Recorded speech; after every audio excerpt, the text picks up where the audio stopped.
Everybody there in town here knows him, knows Chuck, everybody. Much of what he's done is behind the scenes. It touched just hundreds, thousands of lives that people will never know about, which I think is really what his greatness is all about. Chuck Holsinger is a hero in the lives of many in the town of Upland, Indiana. But his influence goes well beyond this community and goes back to his days in the foxholes of World War II. It wasn't an easy experience. As I lost every day, there'd be a report, another friend died on the battlefield. This one night, captain said, we need to dig in very quickly, and they planned to dig in on a hill that looked like, if you were looking down at it, it looked like a pear. The captain said, I think there should be six guys there. So anyway, it was my time to be on duty. All of a sudden, there was just a horrible shout from these three guys here.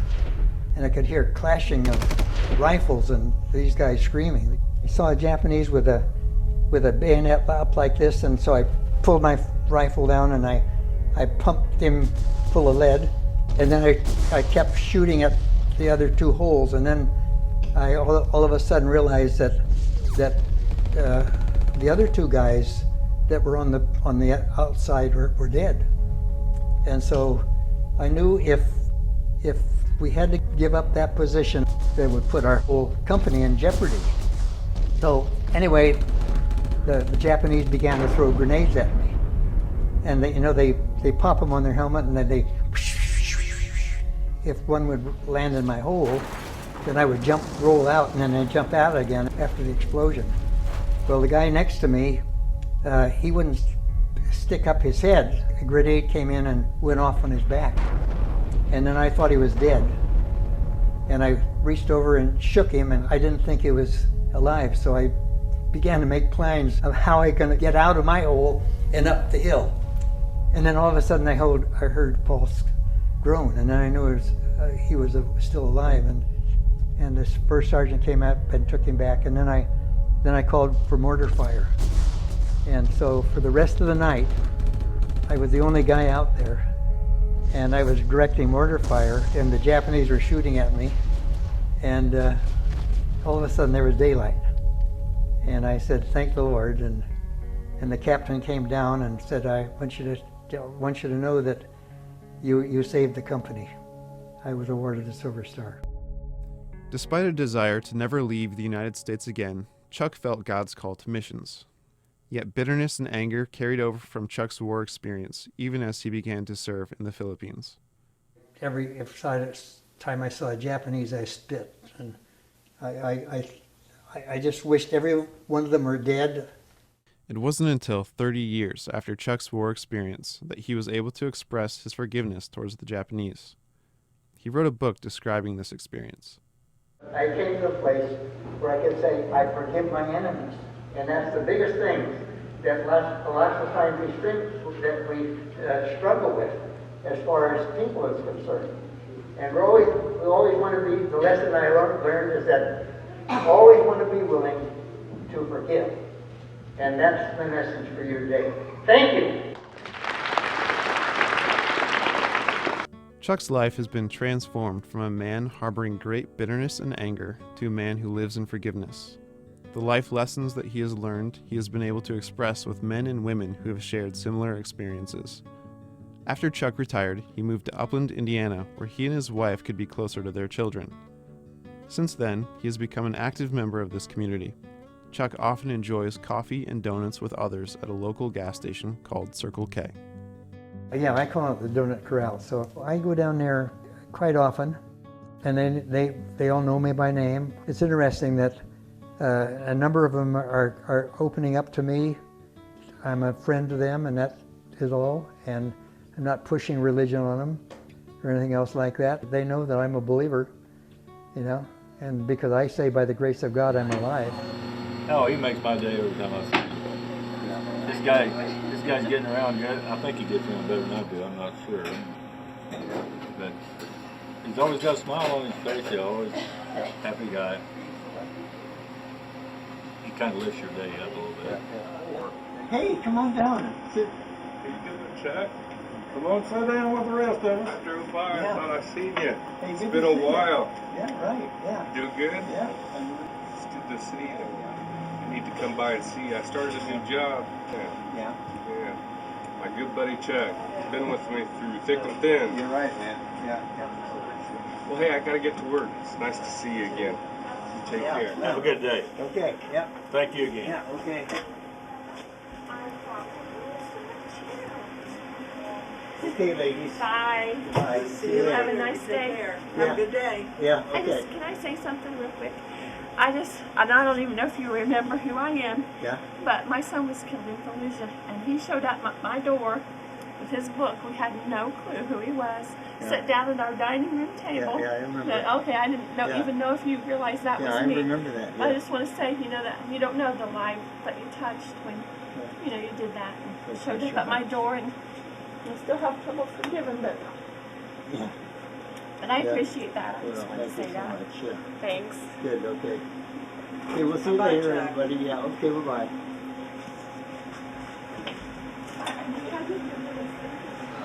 A little town like this, there's a lot of roots and also a lot of sorrows that go along with this kind of a life. So. Chuck has played a large role in the community, but he has not gone about it alone.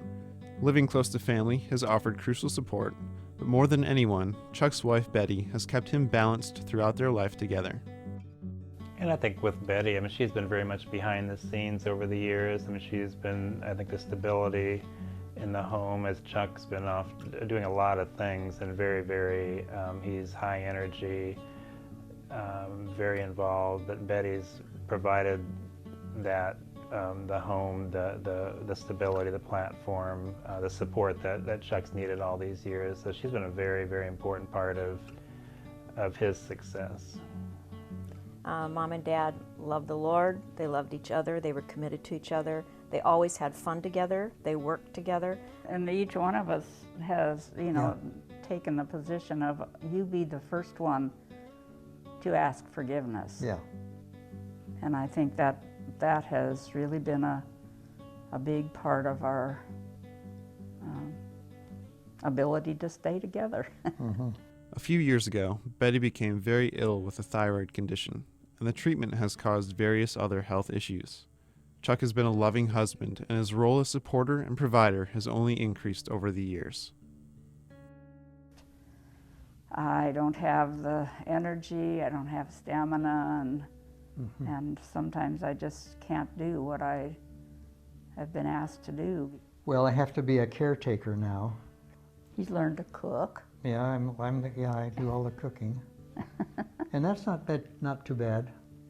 And I then try to help him once in a while too. yeah, she does. Yeah. I really need to put Betty first, and I have cut down on a lot of my activity away from the house. And I don't, get to participate with him as much as we always have participated with each other. Along with caring for his wife of over 50 years, Chuck still finds the energy to pour himself into the community. Sam McCormick and his wife Ruby are just two of the people that Chuck has invested in. Claim it's the meanest man in town, but he really has responded to our help. He come to our rescue more than once. I'm not just talking financially, emotionally, and what have you. I was about to lose my house here because of the back tax. So he said they'll never get my property. He said I'll set her on fire and me and my wife will burn, and all you'll have is a pile of ashes. So that was his plan, was to set his house on fire, and he and Ruby would stand in and die in the flames. And I couldn't pay it. There's no way. I was about to lose my house. Chuck looked me right in the eyes. No, you're not. No, you're not. We'll take care of that. Well, he did. He did. He put the deed into Light Rider's title, and then he's a nonprofit organization, so they don't pay taxes. So that means that they're going to be able to stay there in that house for the rest of their life without paying taxes. Until our deaths, we're here, which is quite an arrangement. Quite an arrangement. Before meeting Chuck, Sam had experienced a great deal of difficulty throughout his life. Raised pretty rough. My mom was a drunk and my old man was too. They didn't give a damn if we ate or not. Pretty tough life. One of the first things that Chuck asked me about, said, "Do you get troubled in your life?" I said, "Quite a bit." Not just the sickness and the normal things that everybody would be with children, anybody else. While I was in the military, I took life like a lot of people did, and it still bothers me all these years later. And he was prompt to tell me that 60 years later it still bothers him. But I think the fact that I'm a Vietnam vet and Chuck's a World War II vet, we had something to talk about. That started our friendship. Well, we have a lot more security in our lives since we met him, don't you think, Ruby? Yes. He helped us even out some things here, not just with our house, but with each other and our whole lifestyle. We look forward to Chuck coming around, Chuck and Betty or some of his family. And that's how he's affected our life. He's something good. Always been good. And Chuck has never made me feel like I was a Sam project. You understand what I mean? I'm not Chuck's Sam project. Can't really put my thumb down on the real 100% reason why, other than he says this to me: "I love you, Sam. Jesus loves you, Sam." And I've never ever seen Chuck ever write anybody off. He holds out hope and he keeps communicating, keeps working, and it's amazing the transformation that can happen in a person's life over, it might take 10, 20, 30 years, but so often it happens when people hold out hope for somebody. And he never treated anyone like they were below him. Chuck lives for the now, what's going on now. And he don't, and the fact that he's 80-some years old and what we might think of getting close, I don't think it occurs to this man. I really don't. I think that when death finally catches up with him, everybody that's known him is going to be a great loss. A great loss.